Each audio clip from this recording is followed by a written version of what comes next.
you're about to pull in for stop number 1 in Eureka Springs. I'm gonna do several different videos with Eureka Springs, but this one is the first. So I want you guys to really pay attention, because a lot of people when they come here think that it's just about crafts or art or the Victorian style, which I'm gonna show you in other videos, all of which are so cool and I'm so excited about. But this particular place is something that's a little different, that has a lot of meaning. So I want you to check it out.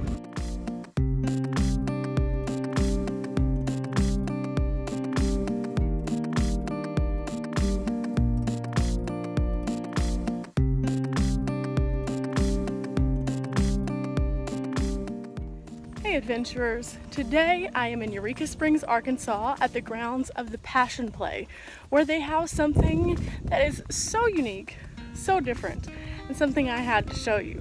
It's called the Christ of the Ozarks.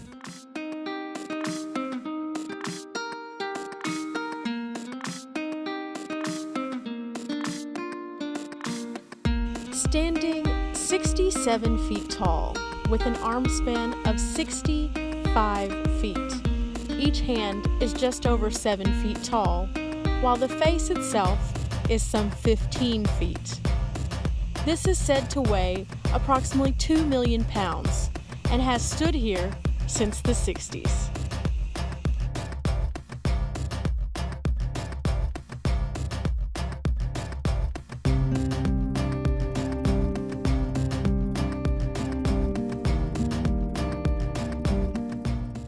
That's not the only thing on the grounds. Despite the fact that this is one of the most impressive things that I have seen, it only gets better. Here is a place of tolerance, remembrance, and then also of biblical nature.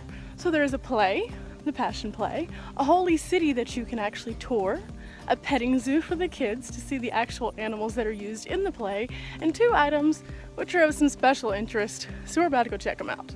The first of the 2 items is an actual piece of the Berlin Wall.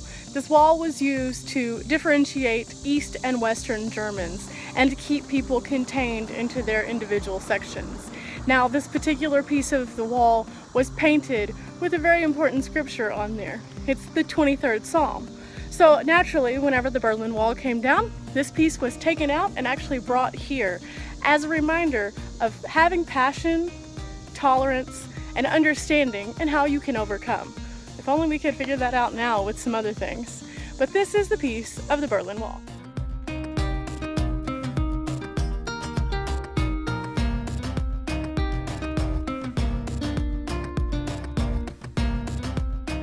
The second piece is a very important piece, donated actually by Isreal to the Passion Play.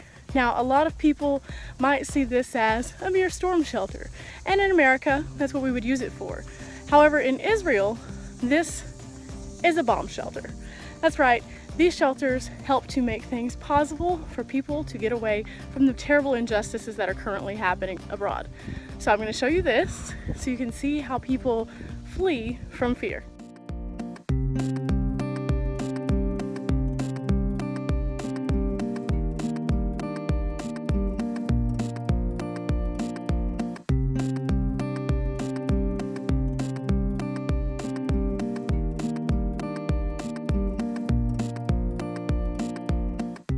So maybe we can come to the Ozarks and learn a little bit about ourselves through both the past and the present and the hope of a better future. Again, this is Eureka Springs, Arkansas, the Passion Playgrounds. There's a museum here. There's also an animal petting zoo. There's a play that is held that you can find out more information online. But overall, it's a good place to come out, especially to bring the family, completely free, and it's a good history lesson for us all.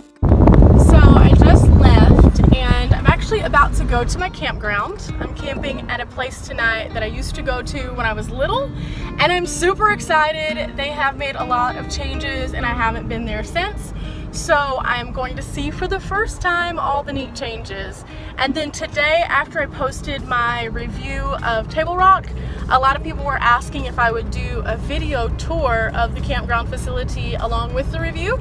So I guess I'm gonna do that this evening and show you guys around. Just keep remembering that if you have any suggestions or questions to always email me, because that helps me out a lot.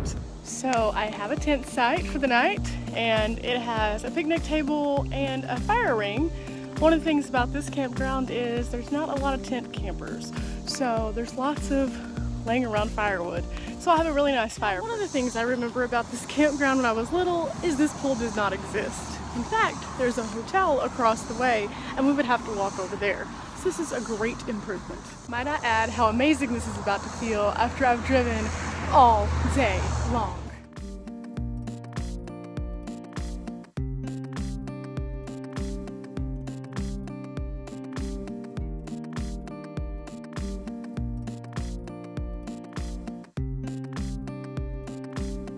All in all, I would say that was a good way to cool off after this crazy day. So this is the ugly side of adventuring. Right here, notice it is bright outside and not even 8 o'clock, and I am wiped out. I've been going for a few days now. I've done everything from hiking to driving to just being out in the 96-degree temperature every single day, because when you are tent camping, you don't have that air conditioning unless you're in your vehicle. So it's finally taken its toll on me, and when I pulled into Eureka Springs today and noticed that my campground does in fact have a pool, I opted to do that instead of cooking my food because I didn't want to be next to the hot flame, and all I wanted to do was just cool off. And the pool, I must say, was amazing, but here's the kicker. It took the last ounce of energy out of my body. So I'm sitting right now for a minute to let my phone charge and trying to figure out food, because I need to cook something, but I don't want to cook anything. And so I'm thinking I might just eat one of my little ready-to-eat meals without having to cook anything, so that I can just call it a night early and get up early and start going tomorrow. I don't know though. So right now I'm just in that weird kind of kooky tired moment. I don't even know. So I did do several vlogs today, and I'm going to try to do some more editing so that I can have those in order, so when I start posting, everything is posted in order. It's Monday, so tomorrow is Tuesday, which means tomorrow I have to do Talk to Me Tuesday, so I'm trying to figure out where I want to do that as well. I'll be in Eureka Springs, so I'm sure it'll be somewhere cool, but until then I'm going to get off of here and try to figure out my life. One bite of food, maybe at a time. Yay! Anyway, until tomorrow.